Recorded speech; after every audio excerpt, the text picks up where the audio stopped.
Bem-vindos à segunda parte da Arte da Guerra, desta vez para irmos até à Ucrânia, como o embaixador já tinha dito, e pegando exatamente naquilo que acabou de referir relativamente à Palestina, os Estados Unidos estão realmente a ter uma palavra de contenção na Ucrânia, numa altura em que a NATO parece estar um pouco menos interessada nessa contenção, embaixador.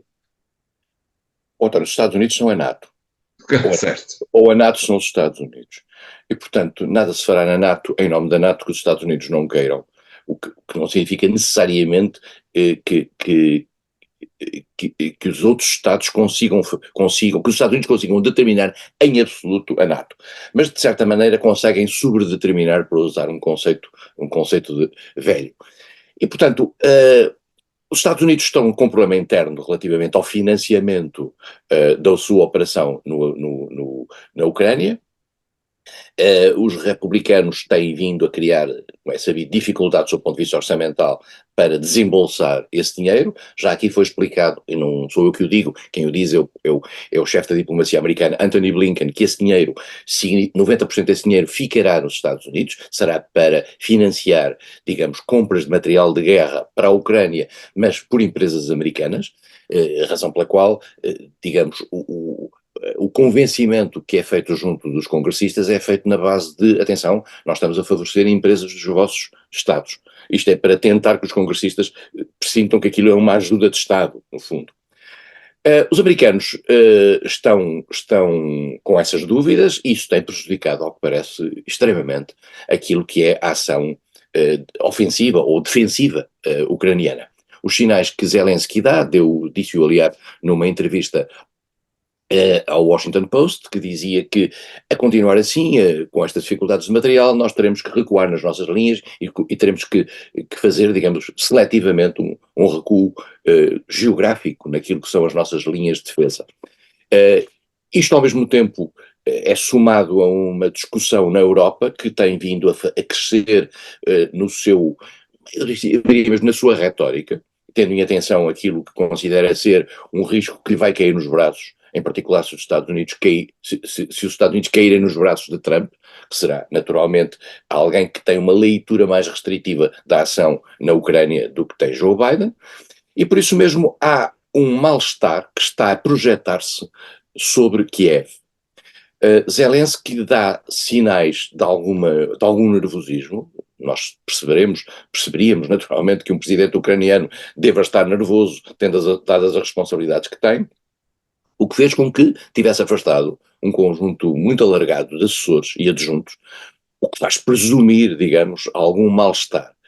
E a pergunta que se faz, mas isto é puramente especulativo, é esta: será que esse afastamento de assessores e adjuntos significará a existência, digamos, de alguma conflitualidade em termos de linhas estratégicas dentro daquilo que é a liderança ucraniana?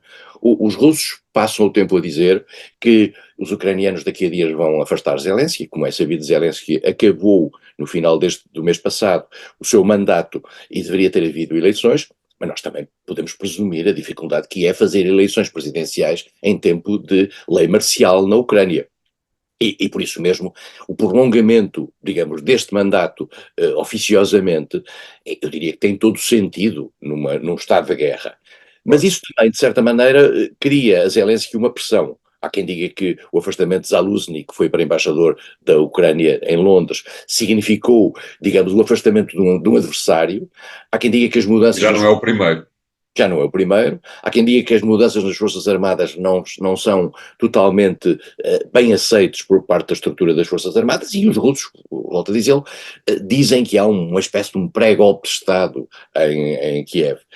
Não sabemos se há, se não há, só se saberá se concretizar, que há um mal-estar, e que esse mal-estar tem a ver com a falta de condições por parte da Ucrânia para reagir. Ao mesmo tempo, nós temos verificado que a Rússia intensifica os seus ataques terrestres, conseguiu fazer vários avanços em várias bolsas.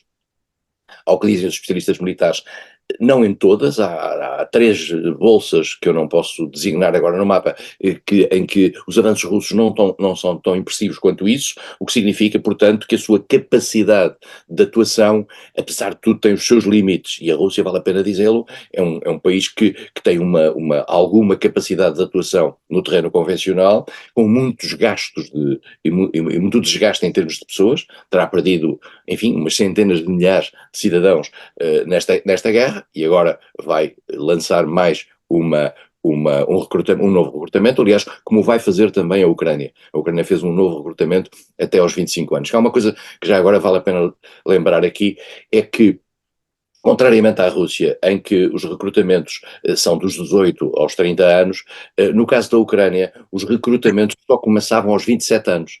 A Ucrânia queria poupar a sua população mais jovem e agora vai baixar dos 27 para os 25, mudando, digamos, a filosofia global do recrutamento. Mas, portanto, a situação não é brilhante no terreno para as forças ucranianas. Os russos estão a atacar um pouco por todo lado com imensos mísseis e os russos dão mostras de que, afinal, digamos, têm uma capacidade económica para sustentar esta guerra muito superior àquilo que os países ocidentais pensavam que ela teria, em particular depois de estar sujeito a um largo processo de sanções. Em pano de fundo de tudo isto, houve uma conversa de 1h45 entre Joe Biden e Xi Jinping, em que em que muito se terá falado sobre a questão da Ucrânia. Estas conversas de 1h45, não vale a pena a gente se enganar, 1h45 significa 105 minutos. 105 minutos com tradutores significa 50 e tal minutos, o que significa que cada um falou 20 minutos, 20 e tal minutos cada um. Portanto, não vale a pena também pensar-se que estivemos ali numa grande conversata entre os dois. Mas é importante que as duas maiores potências, e em particular as duas potências que têm uma rivalidade entre si muito ativa e que agora pode inclusivamente ter novas consequências no quadro, digamos, da própria relação com Taiwan, falem. É muito bom que isto aconteça. Biden não fala com Putin. Biden fala com Xi Jinping. E, portanto, estamos aqui num tempo de aproximação das eleições americanas e neste quadro, digamos, a situação na Ucrânia não é famosa, a situação na Europa é de alguma inquietação, quer dada por Macron, quer dada por Scholz, quer dada em particular por Donald Tusk e vários outros líderes europeus. Mas a Europa pressente que com Trump vai ficar com a criança nos braços e ir mais longe do que aquilo que até agora já foi em termos de empenhamento na Ucrânia será um pouco difícil. Uma coisa é clara, nas eleições europeias que aí vêm, e portanto temos eleições para junho, esta questão vai estar em cima da mesa nos vários tabuleiros nacionais em que se decide a escolha dos deputados, em que se vai decidir a escolha da futura Comissão também. Exatamente por falar nisso, embaixador, permita-me que lhe faça uma pergunta sobre um tema colateral, digamos. As dificuldades que atravessa o exército ucraniano têm colocado em cima da mesa, no topo da agenda, a questão do serviço militar obrigatório nos países da União Europeia. Parece-lhe que é um tema que já é incontornável, nomeadamente em Portugal. Quer dizer, é um tema para discutir. Agora, há países da NATO e da União Europeia que já têm serviço militar obrigatório. Certo, claro. E que alguns nunca deixaram de o ter. Nunca deixaram de ter, exatamente. O grande problema do serviço militar obrigatório, em primeiro lugar, eu isso não sou especialista, e já dei 30 meses de serviço militar obrigatório para essa guerra. O serviço militar obrigatório é um serviço, digamos, uma espécie de serviço cívico, será por alguns meses, e a grande questão que sempre vi os militares colocarem-se, mas essa é uma questão, é saber se trazer para dentro das Forças Armadas pessoal tecnicamente não qualificado, que demoraria muitos meses até estar pronto, e ao final desses meses teria que sair, porque o serviço militar obrigatório não era como no tempo da Guerra Colonial, em que nós ficávamos 30 e tal meses no serviço militar obrigatório, não, seria por alguns meses. O que eu tenho visto ultimamente é alguns militares responsáveis, nomeadamente no debate nacional, dizerem que poderia ser feito para acomodar determinados serviços, nomeadamente serviços de retaguarda. Mas em termos de tropas operacionais, nós já não estamos no tempo da Primeira Guerra Mundial ou da Segunda Guerra Mundial de combater trincheira a trincheira, quer dizer, a não ser que tivéssemos um know-how suficiente para isso. Não há maneira de garantir que um soldado esteja preparado para ir para a frente das trincheiras, a não ser que vá morrer como os russos estão a morrer às vezes, sem estar com um mínimo de preparação. Portanto, não é possível fugir à guerra profissional, aos militares profissionais. Agora, o debate está aí. Há uma coisa que ficou claro nesta campanha eleitoral: o debate não estava nesta campanha eleitoral, não esteve nesta campanha eleitoral em Portugal, e portanto a legitimidade por parte do Parlamento português para decidir sobre essa matéria é relativamente limitada. Parece haver em Portugal um silencioso consenso entre o PS e o PSD, no sentido de não regressar ao serviço militar obrigatório. Vê-se algumas vozes de natureza militar a irem noutra linha. Vamos ver o que é que o debate dá. Mas um debate, como digo, é um debate nacional. Cada país tem uma leitura diferente em relação a isso. E mais do que isso também, vamos ser claros, por que razão é que nos países dos Bálticos há serviço militar obrigatório? Porque tem a Rússia ao lado.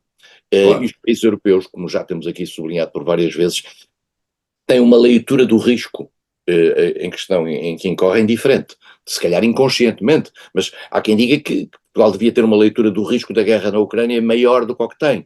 Pois não sei, só sei que de facto a população portuguesa não vive a guerra na Ucrânia da mesma maneira que vive alguém na Polónia. Pois claro. Portanto, àquela pergunta, embaixador, onde é que estava no 25 de Abril, a sua resposta era no serviço militar obrigatório. Estava a fazê-lo. Exatamente. Obrigado. Vamos fazer aqui o segundo intervalo do programa de hoje. Voltamos já de seguida com o terceiro tema. Até lá.